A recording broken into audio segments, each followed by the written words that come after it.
अस्सलाम वालेकुम, मैं हूं शाहजेब खानजादा। डस्का में ज़िमनी इंतखाबात हुकूमत और अपोजिशन के दरमियान तनाज़े की नई बड़ी वजह बन गए हैं। तहरीक इंसाफ का कहना है कि वो इंतखाब जीत चुकी है, इसलिए नतीजा जारी किया जाए। नून लीग कह रही है कि 20 पोलिंग स्टेशन के नताइज तब्दील हुए, इसलिए तहकीकात की जाए और ज़रूरत पड़े तो दोबारा पोलिंग करवाई जाए। कल इलेक्शन कमीशन इस मामले पर अहम समाअत करेगा, मगर अब से थोड़ी देर पहले वज़ीर आज़म ने ट्वीट किया है कि हालांकि कानूनी तौर पर ज़रूरत नहीं है, मगर मैं अपने उम्मीदवार से कहूंगा कि उन 20 पोलिंग स्टेशंस पर जिन पर ऑपोजिशन शोर मचा रही है, वहां पर रीपोलिंग की दरख्वास्त दी जाए, रीपोलिंग करवाई जाए। अब ये अहम मामला है क्योंकि मरियम नवाज कह चुकी हैं कि अगर रीपोल होगा तो पूरे हलके में होगा, क्योंकि मसला इन 20 पोलिंग स्टेशंस में मरियम नवाज के मुताबिक नताइज बदलने का है, मगर बहुत सारी दूसरे पोलिंग स्टेशंस में हमारे जो वोटर्स थे उन्हें वोट डालने नहीं दिए गए। अब वज़ीर आज़म ये इशारा दे रहे हैं कि 20 पोलिंग स्टेशंस में दोबारा मैं दरख्वास्त करूंगा अपने उम्मीदवार से कि इलेक्शन हो जाएं। ये अजीब मामला है, दोनों जमातें आमने सामने आई हैं। अगर एक कॉन्स्टिट्यूंसी में ये सब कुछ हुआ है तो जब बल्दियाती इंतखाबात होंगे तो क्या होगा, ये दोनों जमातें क्या करेंगी। एक ज़िमनी इलेक्शन में लाशें हमें गिरती नजर आई हैं, क्या करेगी नून लीग, इस सब पर बात करेंगे। हमारे साथ राना सनाउल्लाह साहब मौजूद हैं। राना साहब बहुत शुक्रिया मैं शो में ज्वाइन करने के लिए। राना साहब, ये जो कुछ हुआ ये आप दोनों जमातों के आमने सामने क्या धरा था, क्योंकि बाद में तो फिर बल्दियाती इंतखाबात आने हैं, आप लोगों ने क्या करना है, तो क्या होगा इस सारे में मामला जब आप दोनों आमने सामने होंगे? शाहजेब, ये एक प्रोपेगंडा है और इस प्रोपेगंडे को इस्टेब्लिश करने के लिए ये हुकूमती वज़रा जो हैं ये कल वहाँ डस्का भी जाके प्रेस कॉन्फ्रेंस कर रहे थे। इसमें किसी सियासी जमात का किया धरा नहीं है। ये बड़ी वाज़ेह बात है कि ये हुकूमत का किया धरा है और हुकूमत की इमा पे और हुकूमती कैंडिडेट की इमा पे हुकूमती उम्मीदवार को जितवाने के लिए लोकल पुलिस और इंतज़ामिया जो है उन्होंने 20 लोगों को, 20 प्रिजाइडिंग ऑफिसरों को उठाया। वहाँ पे एक फार्म हाउस है, वहाँ पे उनको रखा गया। वहाँ पे फरदौस आशिक अवाम साहबा खुद बजाते खुद मौजूद थी वहाँ पे, और पूरे रिजल्ट्स का इंतज़ार किया गया। और जब ये देखा कि उस रिजल्ट जो अब तक इकट्ठा हो चुका है 340-41 पोलिंग स्टेशन का, वहाँ से ये हार रहे हैं, तो उसके बाद उनके बैग खोले गए, उनसे नया रिजल्ट तैयार करवाया गया और उसके मुताबिक फिर हमारी जो लीड थी उसको कवर करके 7,827 वोट की लीड बनाई गई। ये वो फिगर है जो फरदौस आशिक अमान जब वहाँ पे ये कार्रवाई सारी मुकम्मल कर चुकी थी तो इन्होंने को रात 2:30-3 बजे को 3 बजे के करीब 4 बजे के इन्होंने जो है वो रिजल्ट अनाउंस किया। दूसरी बात ये है कि कस्बा जो है डस्का, उसका तकरीबन कोई 100 के करीब पोलिंग स्टेशन है, वो पाकिस्तान मुस्लिम लीग नून का स्ट्रांग होल्ड है। इन्होंने बाकायदा लोगों की ड्यूटी लगाई हुई थी अपने बंदों की। उनमें असजद मल्ली जो इनका उम्मीदवार है उसका भाई मौजूद था। ये हर पोलिंग स्टेशन के बाहर आते थे, आगे हवाई फायरिंग करते थे। कोई झगड़ा नहीं था किसी से, कोई सामने झगड़ा करने वाला नहीं था। फायरिंग करते थे, भगदड़ मचती थी, वोटर जो वहां पे लाइनों में लगे होते थे वो घरों को वापस चले जाते थे। इन्होंने इस तरह से डस्का में हमारी लीड को जो है, मगर राना साहब अगर यही इंतजामिया पंजाब हुकूमत की होगी, इस तरह से राना साहब करने की जो है वो उन्होंने कोशिश। अब इंतजामिया अगर पंजाब हुकूमत की होगी, जाहिर है इलेक्शन कमीशन ने इस बात का नोटिस लिया। इलेक्शन कमीशन ने बताया कि आईजी पुलिस रिस्पॉन्ड नहीं कर रहे थे, चीफ सेक्रेटरी अनअवेलेबल हो गए थे और हमारे लोगों हमसे ट्रेस नहीं हो रहे थे। अब इलेक्शन कमीशन समाअत भी कर रहा है, इस हवाले से फैसला भी दे देगा, मगर ये इस बात की निशानदही नहीं कर रहा है कि अब आइंदा जो भी सियासत होगी उसमें यही कुछ होगा। और अगर बल्दियाती इंतखाबात होने इंतजामिया यही होगी तो क्या लाशें गिर रही होंगी? इस हद तक नफरत हो गई है सियासत में, इस हद तक कारकुन आमने सामने होंगे? नहीं शाहजेब, ये बड़ी चालाकी के और बड़ी अय्यारी के साथ जो है ये लाशों के गिरने को अपने इस अमल से, लाशों के गिरने का 20 प्रिजाइडिंग ऑफिसर को उठाने से कोई ताल्लुक नहीं है। जहां जहां से इन्होंने 20 प्रिजाइडिंग ऑफिसर उठाए हैं वहां पे कोई लाश नहीं गिरी। पूरे कस्बा डस्का में जहां पे इन्होंने कोई जो है वो 50 जगह पे हवाई फायरिंग की है वहां पे कोई लाश नहीं गिरी। वहां पे इन्होंने पोलिंग बंद करवाया, वहां पे इन्होंने लोगों को वोट का हक इस्तेमाल नहीं करने दिया, वहां पे कोई लाश नहीं गिरी।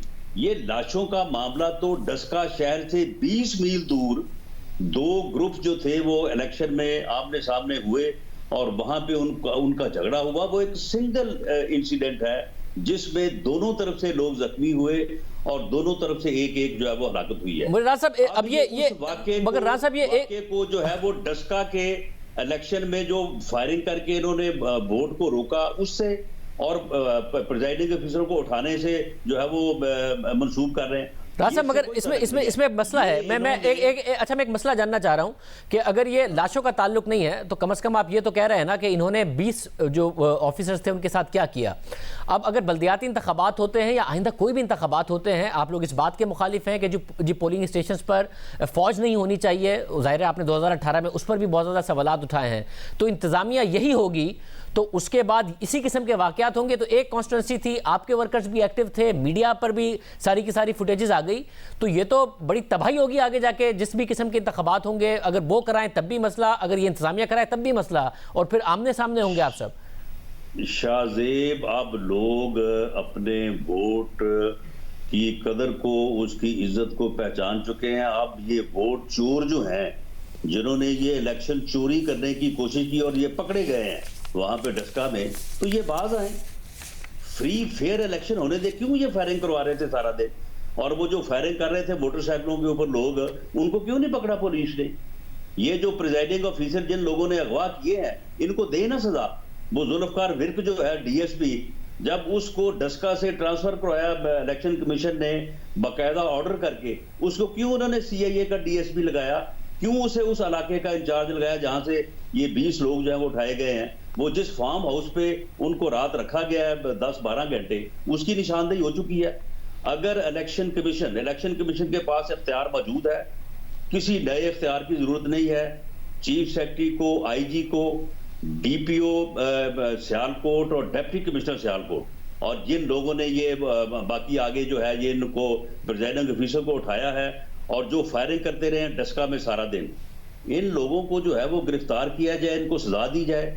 और ये जो प्रेस कॉन्फ्रेंसें करके जो है वो उलझा रहे हैं मामले को, वो जी लाशें गिर गई जी, वो भाई लाशें कहीं गिरी हैं, फायरिंग तो कहीं करते रहे हो। राज साहब एक और मसला ये है कि आप लोगों ने, आप लोग कह रहे हैं कि जो नवाज शरीफ का कहते थे कि बयानिया दफन हो गया, वो लोग नाकाम हो गए, आप लोगों को वोट पड़े हैं, ये नजर भी आ रहा है। मगर अब मसला ये है कि पीटीआई को भी वोट कम नहीं पड़े हैं, जो आप कहते हैं कि हुकूमत नाकाम हो गई है। पीटीआई को कॉपियां पड़ी हैं, मगर वोट नहीं पड़े, मगर गुजरावाला में जहां आप जीते हैं वहां पर भी तहरीक इंसाफ ने अपना वोट बैंक बढ़ाया है। आपको 53,000 पड़ा है तो उन्हें 48,000 पड़ा है, हालांकि 27,000 पड़ा था उनको 2018 के इलेक्शन में। वहां पे भी कॉपियां पड़ी हैं। वहां पे जब ये इलेक्शन हारे हैं तो इनका जो महमूद रशीद साहब गए हुए थे, इनके मिनिस्टर, वो इलेक्शन के इंचार्ज, उन्होंने वहां उस मजमे में कहा, उन्होंने कहा कि हुकूमत नहीं हारी, ये हमारा इलेक्शन हारा है, हमने इसकी मर्जी के प्रिजाइडिंग ऑफिसर भी लगाए थे, इसको कॉपियां भी फराहम की थी, ये डलवा ही नहीं सका। ये तो रान साहब अब ये कॉपियां पड़ी हैं इनको। रान साहब अब इलेक्शन जमानतें जब्त होनी थी दोनों हलकों में। अब इलेक्शन कमीशन ने फ्री और फेयर होता तो। हाँ, इलेक्शन कमीशन ने नोटिस लिया, आपको फैसला कबूल होगा जो भी इलेक्शन कमीशन करेगा। देखिए जी, आप इसमें आप मुझे ये बताएं कि कबूल या ना कबूल वाली कौन सी बात है? अब ये कोई बात गलत है कि ये प्रिजाइडिंग ऑफिसर उठाए गए हैं? सारा दिन डस्का में कोई तकरीबन उसके 70-80 पोलिंग स्टेशन है, वहां पे वोट ही नहीं इन्होंने पड़ने दिया। 5-5 घंटे जो है वो पोलिंग स्टेशन बंद रहे हैं। यानी कि आपको इनके ऊपर रीपोल करवाएं तो पता चल जाएगा कि लोगों ने वोट किसको दिया है। यानी आप कह रहे हैं कि किसको पड़ी है? पूरे हल्के की जो रीपोलिंग है वही आपको अब काबिल कबूल है। देखिए शाहजेब, ये तकरीबन 100 पोलिंग स्टेशन ऐसा बनता है, 20 के इन्होंने प्रिजाइडिंग ऑफिसर उठा के रिजल्ट तब्दील किए हैं जो बिल्कुल राइटिंग ऑन दी वॉल है, उसमें अब कोई साबित करने वाली बात नहीं है। और दूसरा जो डस्का पूरा शहर है उसके पोलिंग स्टेशन पे फायरिंग, कोई किसी सबूत की जरूरत नहीं है, सबके सामने वो फुटेज चल रही है और वहां पे पोलिंग जो है वो बंद रहा है 4-4, 5-5 घंटे। तो ये को तकरीबन 100 से ऊपर पोलिंग स्टेशन बन जाता है। इसलिए हमारी ये राय है, कोई डिक्टेशन नहीं है या कोई हम कोई जो है वो हम ये राय दे रहे हैं कि जब 100 से ऊपर पोलिंग स्टेशन ये बनता है तो मुनासिब होगा, बेहतर होगा कि पूरे हल्के में रीपोल हो जाए। बहुत शुक्रिया। रसनउल्लाह साहब हमारे साथ मौजूद थे। हमारे साथ मौजूद हैं फवाद चौधरी साहब भी। फवाद चौधरी साहब से भी बात करेंगे। फवाद चौधरी साहब बहुत शुक्रिया हमें शो में ज्वाइन करने के लिए। फवाद चौधरी साहब, आपका नैरेटिव है कि जी हम शफाफ इंतखाबात चाहते हैं, उसके लिए इमरान खान साहब जंग लड़ते हैं। सिर्फ एक सीट जो थी भी नून लीग की, उसके ऊपर इलेक्शन कमीशन भी एक प्रेस रिलीज इशू कर रहा है। वो कह रहा है जी ना आईजी साहब मिल रहे थे, ना चीफ सेक्रेटरी अवेलेबल थे, लोगों ने भी फ़ोन बंद कर लिए थे, और वो एक सीट के 20 पोलिंग स्टेशन नतीजा तब्दील कर देते हैं। और करना ही था, 500,000 वोट से जीत जाते, 7,500 वोट की तब्दीली जो कि ट्वीट किया गया। क्या वजह है कि अपने पूरे बयानी के अगेंस्ट ये सारा का सारा अपना बयानिया खड़ा कर दिया? नहीं, बिल्कुल भी बयानिए के अगेंस्ट खड़ा नहीं किया हमने। तो कल भी जाके सियालकोट में डस्का में भी यही बात कही कि देखिए फैसला जो है, हतमी फैसला जो है वो तो इलेक्शन कमीशन ने करना है, और जो भी फैसला इलेक्शन कमीशन करेगा उसको हम तस्लीम करेंगे। लेकिन जो जहां तक इस बात का ताल्लुक है कि आपका वोटिंग जो है वो कंसोलिडेट होकर रिजल्ट अनाउंस होना है, this is a legal provision. और जो तमाम पोलिंग स्टेशंस के रिजल्ट्स अगर इलेक्शन कमीशन को मौसूल हो चुके हैं, जो कि मौसूल हो चुके हैं, तो जो लॉ है वो यही कहता है कि इलेक्शन कमीशन नतीजे का ऐलान करेगा। अब आगे तो वर्जन है ना, वो एक वर्जन ये जो है वो पोजीशन का होगा, एक वर्जन गवर्नमेंट का होगा, उसके लिए ट्राइब्यूनल्स होते हैं, वो ट्राइब्यूनल्स में जाके जो है वो फैसले होते हैं। सो आई थिंक हमारा जो बयानिया है वो बिल्कुल वही है जो पहले दिन से है।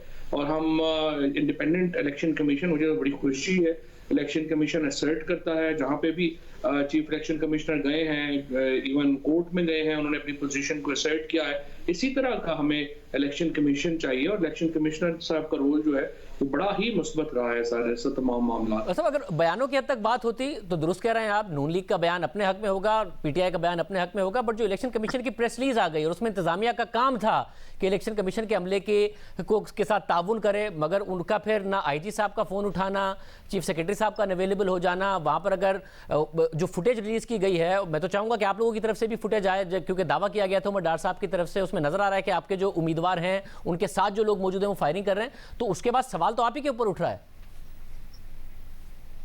पहली बात तो यह है कि जो आईजी साहब हैं या चीफ सेक्रेटरी हैं 100% उनको इलेक्शन कमीशन का जवाब देना चाहिए, और election commission under the constitution bound है तमाम इदारे उनके साथ कोऑपरेट करने को, और जो इदारे इलेक्शन कमीशन के साथ कोऑपरेट नहीं करते, इलेक्शन कमीशन उनके खिलाफ कार्रवाई इनिशिएट कर सकता है। दैट इंक्लूड्स क्रिमिनल कार्रवाई ऑल्सो, क्योंकि इलेक्शन कमीशन के जो इवन जो रिटर्निंग ऑफिसर्स हैं उनके पास भी मजिस्ट्रेट के इख्तियार होते हैं, तो यकीनी तौर के ऊपर वो कार्रवाई जो है वो इनिशिएट कर सकते हैं। जहाँ तक फुटेज की बात है, कल मैं डस्का गया था और वहां पर जो सूरत हाल थी, जिस तरीके से जो बच्चे जो अपनी जान से गए हैं उनके माँ बाप का जो हाल था, जो वहां पर एक कैफियत है, वो तो बिल्कुल ही अनफॉर्चुनेट है, बड़ा अफसोसनाक है।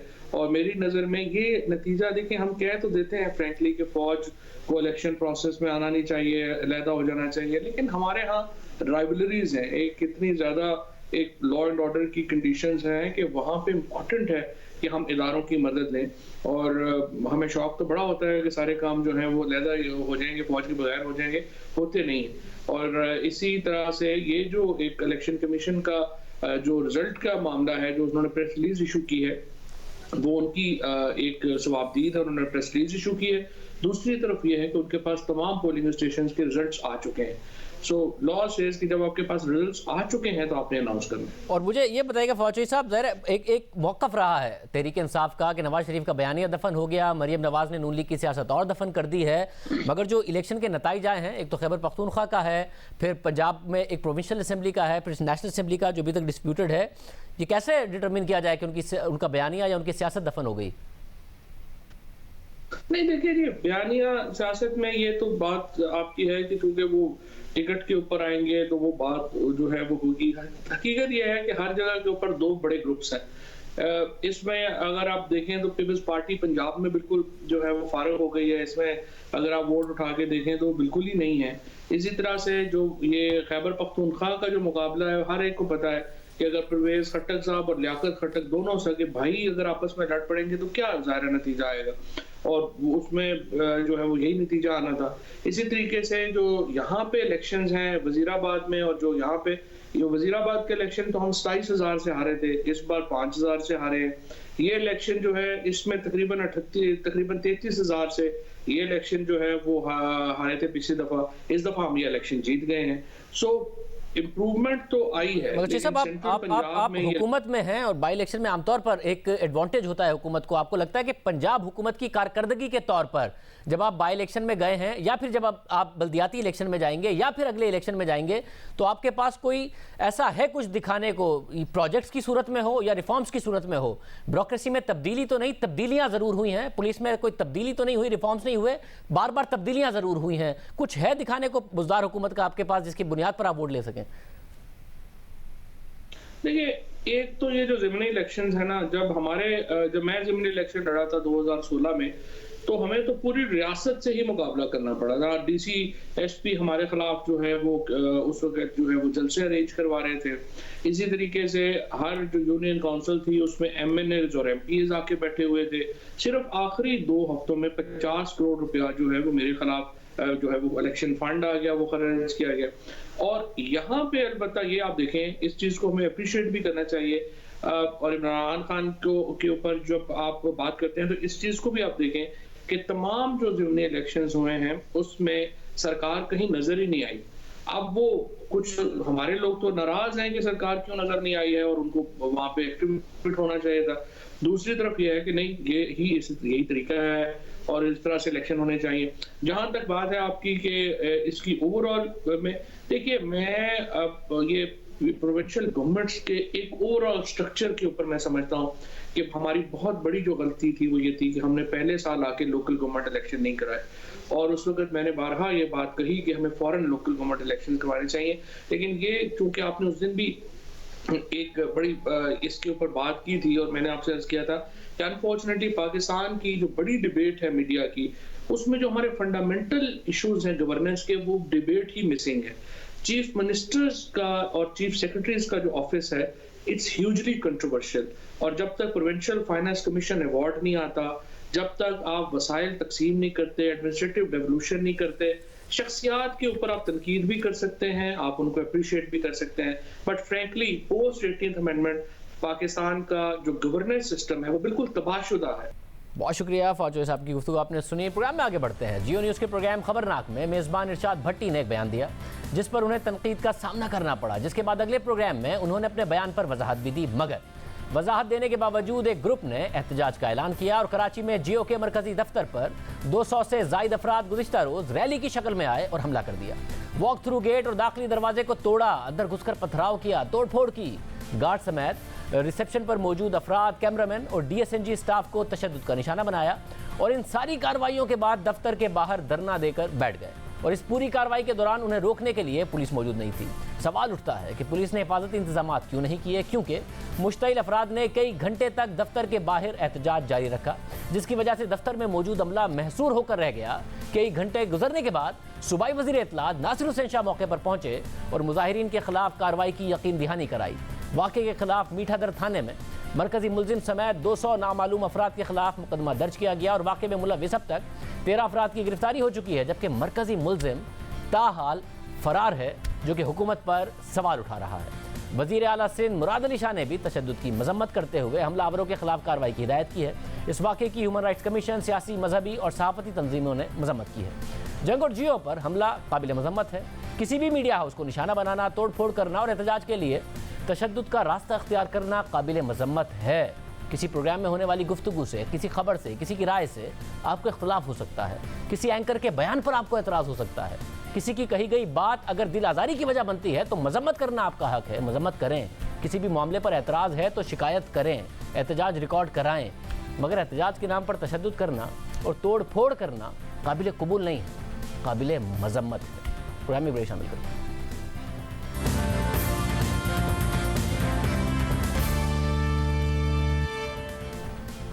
तहरीक इंसाफ की वफाकी हुकूमत और पीपल्स पार्टी की सिंध हुकूमत एक और मामले पर आमने सामने आ गई हैं और यह मामला तहरीक इंसाफ के रहनुमा और सिंध असेंबली में अपोजिशन लीडर हलीम आदिल शेख की गिरफ्तारी और गिरफ्तारी के बाद जेल में रवैये का है। वफाकी हुकूमत सिंध हुकूमत पर तनकीद कर रही है कि हलीम आदिल शेख को सियासी इंतकाम का निशाना बनाया जा रहा है और उनके साथ जेल में नारवा सलूक इख्तियार किया जा रहा है। आज वफाकी वज़ीर इत्तला शिबली फराज ने इल्ज़ाम आयद किया कि सिंध हुकूमत हलीम आदिल शेख को सियासी इंतकाम का निशाना बना रही है। हलीम आदिल शेख पर किए जाने वाले तशद्दुद का कोई इखलाकी और कानूनी जवाब नहीं है। शिबली फराज ने मुतालबा किया कि सिंध हुकूमत हलीम आदिल शेख को फौरी तौर पर रिहा करे। हलीम आदिल शेख की गिरफ्तारी से मुताल्लिक तहरीक इंसाफ के रहनुमा और वफाकी वजीर अली जैदी का भी आज सख्त मौक़िफ़ सामने आया।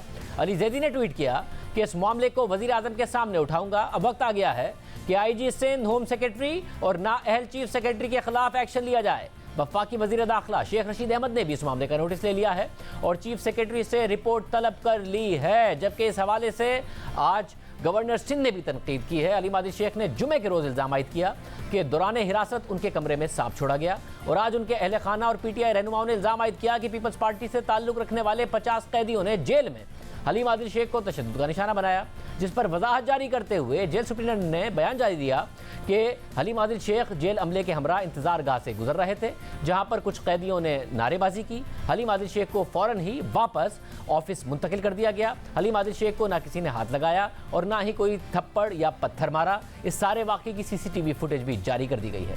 मगर हलीम आदिल शेख का मौक़िफ़ है कि वीडियो नामुकम्मल है। 50 अफराद 17 से 18 सेकंड तक उनके साथ मारपीट करते रहे।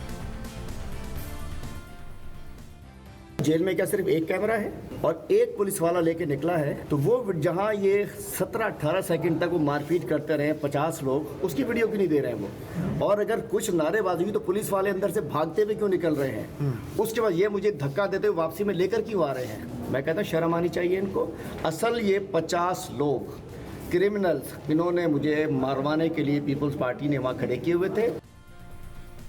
सिंध हुकूमत ने हलीम आदिल शेख और वफाकी हुकूमत के तमाम इल्ज़ामात को मुस्तरद कर दिया है। Opposition leader Sindh assembly Haleem Adil Sheikh को 16 फरवरी को कराची में ज़िमनी इलेक्शन के दौरान इलेक्शन कमीशन की शिकायत पर गिरफ्तार किया गया था। गुज़िश्ता रात हलीम आदिल शेख को उनकी दरख्वास्त पर कौमी इदारा बराए अमराज क़ल्ब मुंतकिल किया गया था और आज उन्हें जिन्ना अस्पताल मुंतकिल कर दिया गया है। हलीम आदिल शेख को 4 मुकदमात का सामना है, जिनमें से 2 पहले के हैं। 2 मुकदमात गुज़िश्ता हफ्ते कराची में ज़िमनी इलेक्शन के दौरान बनाए गए थे। इस हवाले से बात करने के लिए हमारे साथ मौजूद हैं सूबाई वजीर सईद गनी साहब। सईद गनी साहब, बहुत शुक्रिया। सईद गनी साहब, पीपल्स पार्टी तो फख्र करती है कि हम पॉलिटिकल विक्टिमाइजेशन नहीं करते, फिर कहते हैं कि जी हमारे दौर में सियासी कैदी नहीं है, पॉलिटिकल विक्टिमाइजेशन के वैसे खिलाफ आप बात करते हैं। हलीम आदिल शेख साहब का गिरफ्तार होना, फिर उनका कहना कि उन पर तशद्दुद किया जा रहा है, उनके कमरे में सांप छोड़ा जा रहा है, क्या पीपल्स पार्टी अपनी वैल्यूज के अगेंस्ट जा रही है?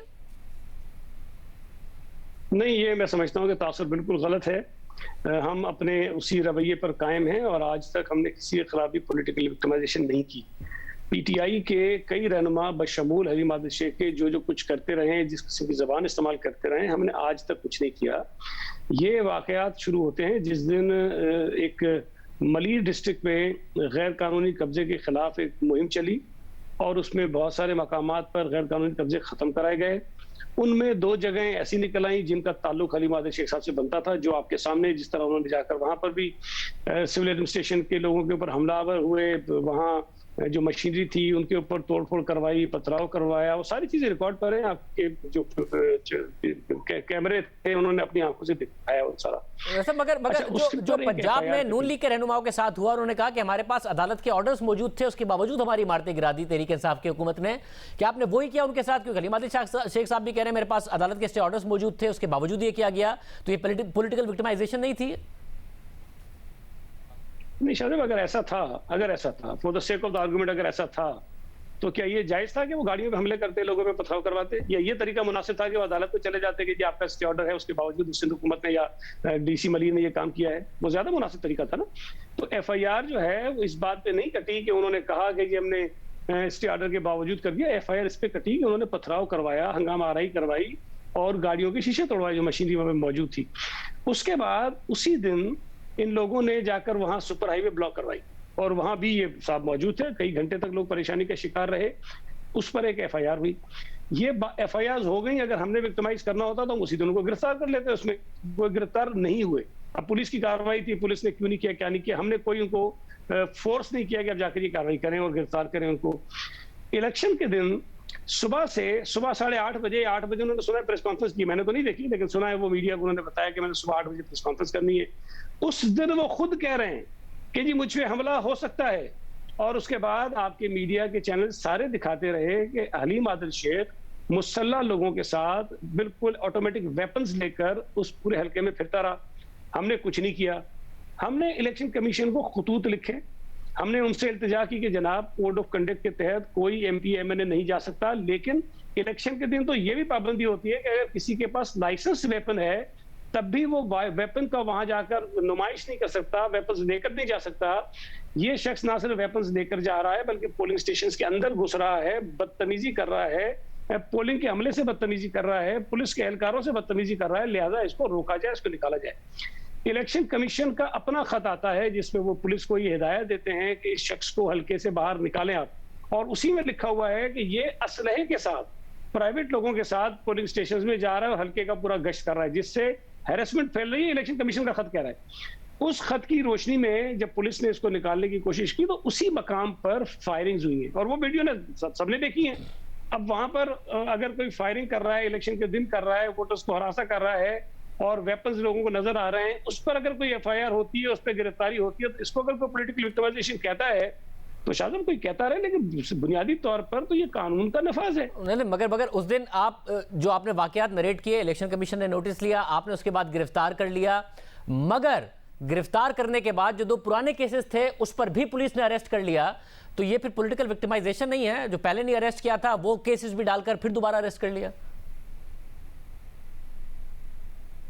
शायद मेरा ख्याल है, देखें, ये भी पॉलिटिकल विक्टिमाइजेशन इसलिए नहीं आता कि शायद उस वक्त ये लीडर ऑफ द ऑपोजिशन है, हम पकड़ेंगे तो इशू बनेगा, लेकिन अगर वो एक और केस में इस तरह से अरेस्ट हो जाते हैं तो और पुलिस के इल्म में है कि इसके ऊपर मजीद FIR हैं तो फिर उस पर गिरफ्तारी करना जो है वो लाजमी हो जाती है। वो कल को अगर अदालत में जाता है मुकदमा, वहाँ सामने आता है कि एक केस में गिरफ्तार हो गया तो दूसरे में आपने क्यों उसको अरेस्ट नहीं किया। मेरा ये ख्याल है कि अगर हमने सिर्फ उनको किसी एक ही केस में गिरफ्तार करवाना होता तो फिर शायद झूठे 10 केसेस बनवा के किसी में भी करवा सकते थे, लेकिन ये तीनों FIR जो मैं आपको बता रहा हूँ कि जब इंक्रोचमेंट का रिमूवल हुआ उस वक्त, सुपर हाईवे बंद हुआ उस वक्त और इलेक्शन के दिन जो फायरिंग हुई उसमें, ये तीनों FIR के वाकयात की शहादतें मौजूद हैं कि उस दिन क्या क्या चीजें हुई हैं और किन किन दफात के तहत FIR कटी हैं।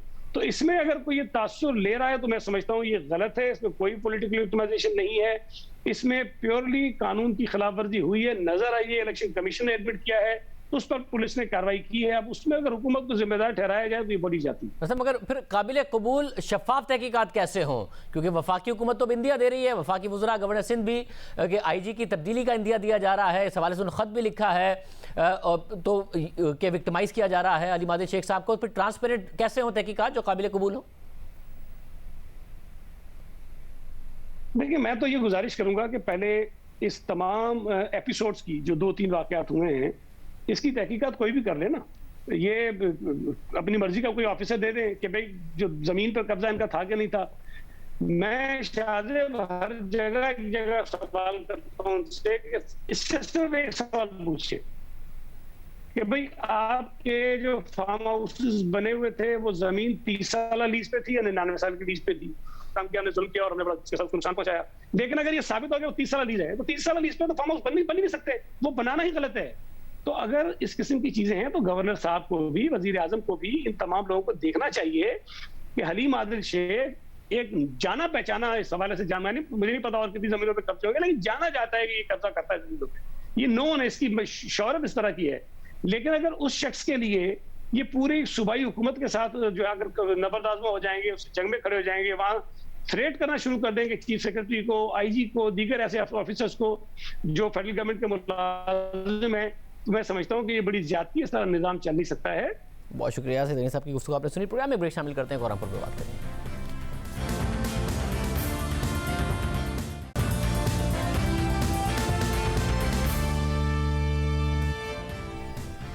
सुप्रीम कोर्ट के 6 रुकनी बेंच ने जस्टिस काजी फाइज ईसा की दरख्वास्त पर आज फैसला सुना दिया है और कहा है कि बेंच तश्कील देने का इख्तियार चीफ जस्टिस के पास है। अहम बात यह है कि जस्टिस काजी फाइज ईसा ने सुप्रीम कोर्ट के 19 जून 2020 के सदारती रेफरेंस के फैसले के खिलाफ नजरसानी की दरख्वास्त दायर की हुई थी, जिस पर इब्तिदाई समाअत तो हुई, मगर जस्टिस काजी फाइज ईसा ने बेंच पर एतराज़ किया और कहा कि उनकी नजरसानी की दरख्वास्त 10 रुकनी बेंच ही सुने, जिसमें इख्तलाफी फैसला देने वाले जजेस भी शामिल हो। 10 दिसंबर को बेंच ने जस्टिस काजी फाइज ईसा की दरख्वास्त पर फैसला महफूज कर लिया था, जो आज सुना दिया गया और अदालत के फैसले के मुताबिक नजरसानी दरख्वास्तें निपटाते हुए बेंच तश्कील का मामला चीफ जस्टिस को भिजवाया जाता है। बेंच तश्कील देने का इख्तियार चीफ जस्टिस ऑफ पाकिस्तान के पास है। चीफ जस्टिस चाहें तो नजरसानी दरख्वास्तों पर लार्जर बेंच भी बना सकते हैं। आमतौर पर फैसला देने वाला बेंच ही नजरसानी दरख्वास्तें सुनता है और नजरसानी बेंच में फैसला तहरीर करने वाला जज लाजमी शामिल होता है। अगर फैसला लिखने वाला जज दस्तयाब ना हो तो फैसले से मुत्तफिक जज बेंच का हिस्सा होता है। तहरीरी फैसले के मुताबिक नजरसानी रूल्स एक्ट ऑफ पार्लियामेंट नहीं है। सुप्रीम कोर्ट में नजरसानी की दरख्वास्तें सुप्रीम कोर्ट रूल्स के तहत दायर होती हैं और इन दरख्वास्तों में दरख्वास्त गुजार को महदूद रखा गया है। रजिस्ट्रार ऑफिस मामला चीफ जस्टिस को भेजे ताकि बेंच की तश्कील का हतमी फैसला हो सके। इस फैसले से 6 रुकनी बेंच के जस्टिस मंजूर मलिक ने इख्तलाफ किया है। जस्टिस मंजूर मलिक का इख्तलाफी नोट अभी तक सामने नहीं आया। देखना होगा कि चीफ जस्टिस इस पर क्या फैसला सुनाते हैं, क्योंकि जस्टिस काजी फाइज ईसा ने बेंचेस तश्कील देने के मामले पर 2 दिन पहले ही चीफ जस्टिस के इख्तियार पर सवाल उठा दिया था और यह मामला तरक्याती फंड के फैसले के बाद देखने में आया। वज़ीर आज़म के खिलाफ तरक्याती फंड के फैसले में चीफ जस्टिस ने ऑर्डर जारी किया था कि जस्टिस काजी फाइज ईसा को वज़ीर आज़म के खिलाफ केसेस नहीं सुनने चाहिए और 2 दिन पहले जस्टिस काजी फाइज ईसा ने इस हवाले से अपना इख्तलाफी नोट जारी किया। जस्टिस काजी फाइज ईसा ने अपने नोट में लिखा कि यह मामला उस वक्त शुरू हुआ जब सुप्रीम कोर्ट ने मीडिया पर रिपोर्ट होने वाले वज़ीर आज़म के बयान का नोटिस लिया। एक ऐसा बयान जो बज़ाहिर आइन से मुतज़ाद है, मगर यह मामला गैर मामूली तौर पर निमट गया जो मुबैना तौर पर कानून की खिलाफ वर्जी थी। इसके सही तरीके से तफ्तीश नहीं की गई।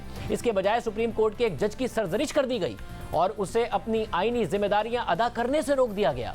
जस्टिस काजी फाइज ईसा के नोट के मुताबिक 3 फरवरी को जस्टिस मकबूल बाकिर और मुझ पर मुश्तमिल 2 रुकनी बेंच ने एक ऑर्डर जारी किया और ऑर्डर में कहा गया कि 28 जनवरी को यह बात मीडिया पर रिपोर्ट हुई है कि हर रुकने असेंबली को 50 करोड़ का ग्रांट देने की मंजूरी दी गई है और एक MNA ने कहा है कि वजीर आजम ने हर रुकने कौमी असेंबली और सूबाई असेंबली के लिए 50 करोड़ के फंड का ऐलान किया है ताकि वो अपने अपने हलकों में तरक्याती काम का आगाज करें।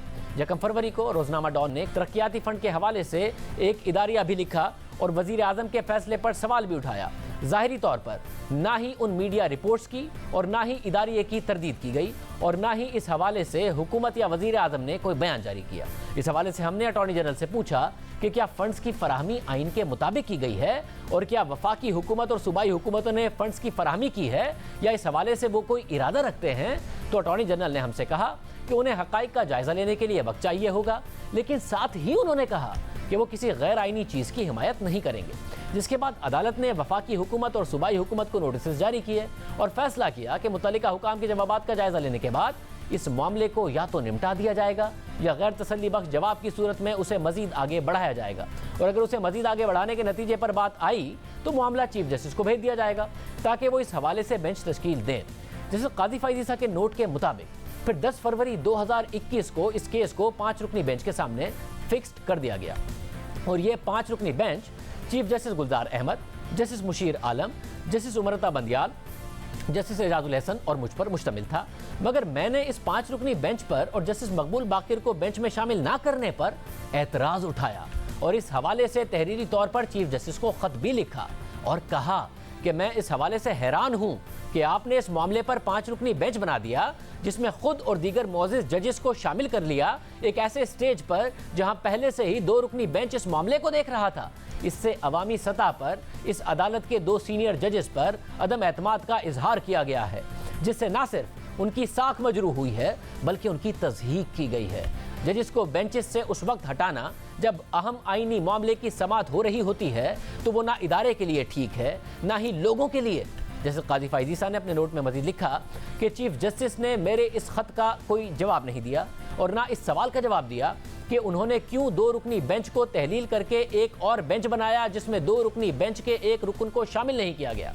जैसे काजी फाइज ईसा ने अपने नोट में लिखा कि इस तरीके से एक मामला जो 2 रुकनी बेंच सुन रहा था उसे 5 रुकनी बेंच के सामने रखा गया बिना मंतक और सिर्फ अपनी मर्जी की बुनियाद पर बेंच की दोबारा से तश्कील गैर मुनासिब है क्योंकि यह गैर ज़रूरी सवालात को जन्म देता है और लोग कयास आराइयाँ करना शुरू कर देते हैं कि इस मखसूस केस में गैर मामूली दिलचस्पी क्यों पाई जाती है और सवालात का जवाब ना देने से अदालती निज़ाम की गैर जानिबदारी और उसकी साख पर लोगों का एतमाद मजरूह होगा।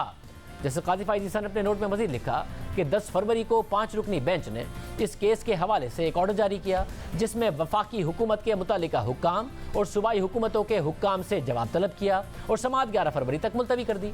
मगर ऑर्डर में कहीं पर भी मुझ पर एतराज़ नहीं उठाया गया कि मुझे वज़ीर आज़म से मुताल्लिक केसेस नहीं सुनने चाहिए। अटॉर्नी जनरल ने भी मुझ पर एतराज़ नहीं उठाया और 10 फरवरी की समाअत के बाद मुझे एक गैर मतलूबा राजदाराना मैसेज व्हाट्सएप पर मिला जिसमें कहा गया कि वफाकी हुकूमत ने चौधरी शुजात हुसैन के बेटे चौधरी सालिक हुसैन के हल्के के लिए करोड़ों रुपए के तामीराती काम की मंजूरी दी है और हुकूमत का सूबे में तामीराती काम से कोई लेना देना नहीं है। जैसे काजी फाइज ईसा के नोट के मुताबिक जो 4 दस्तावेजात मुझे मौसूल हुई उससे लग रहा था कि वो पब्लिक वर्क डिपार्टमेंट की तरफ से जारी की गई हैं और मजमूई तामीराती काम की मालियत तकरीबन 28 करोड़ 10 लाख रुपए थी। इन दस्तावेजात ने गलत काम की निशानदही की। जैसे काजी फाइज ईसा के नोट के मुताबिक तमाम मामले में शफाफियत लाने के लिए इन दस्तावेजात को बेंच के दीगर मौजूद जजेस के सामने रखा गया और ये सब कुछ खुली अदालत में हुआ और ये भी बताया गया कि ये दस्तावेजात कैसे मौसूल हुई हैं। अगर वफाकी हुकूमत और पंजाब हुकूमत इन दस्तावेजात के गैर मुसद्दिका होने पर रद्द-ए-अमल देती तो मामला खत्म हो जाता, मगर दस्तावेजात की जांच पड़ताल के बजाय अटॉर्नी जनरल को इस बात की जरूरत महसूस हुई कि वो एक जज को एक शिकायत कुरुंदा में बदल दें और चीफ जस्टिस ने भी फौरी तौर पर अटॉर्नी जनरल से इत्तफाक कर लिया और फौरी तौर पर यह ऑर्डर जारी किया कि मुझे वजीर आजम से मुताल्लिक केसेस नहीं सुनने चाहिए। हालांकि मुझे इस बेंच में खुद उन्होंने ही शामिल किया था। ये अदालती तहम्मुल और डेकोरम के खिलाफ था।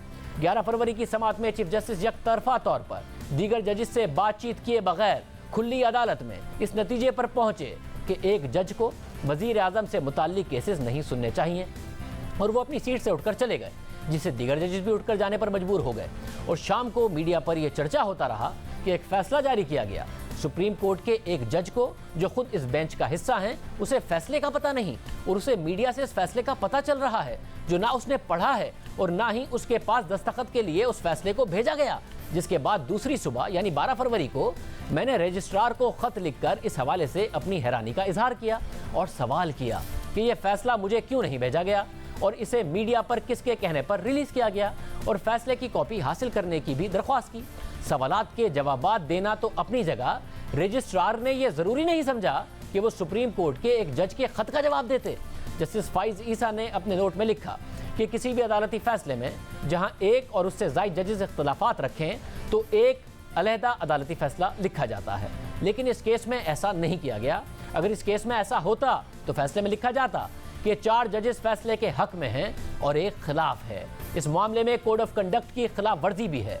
5 रुकनी बेंच के 4 जजेस ने अपने साथी जज के खिलाफ फैसला दिया, इसलिए जब अदालती फैसला ही मौजूद नहीं तो मौजूद जजेस अपनी पोजीशन का जायजा लें या खुद फैसले पर नजरसानी करें।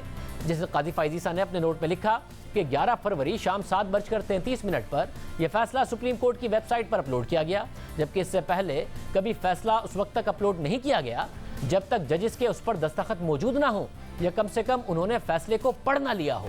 जस्टिस फाइज ईसा ने अपने नोट में लिखा कि जो फैसला जारी किया गया उसमें हकाइक गलत हैं।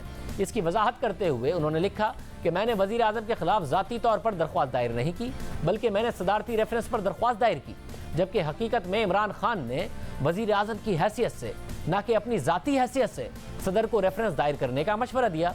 अगर इस मंतक को तस्लीम कर लिया जाए तो मैंने इस दरख्वास्त में बेंच के 3 अराकीन पर एतराज़ किया है, तो इस मंतक के तहत वो भी जानिबदार होंगे और उन्हें मेरे खिलाफ फैसला जारी नहीं करना चाहिए था।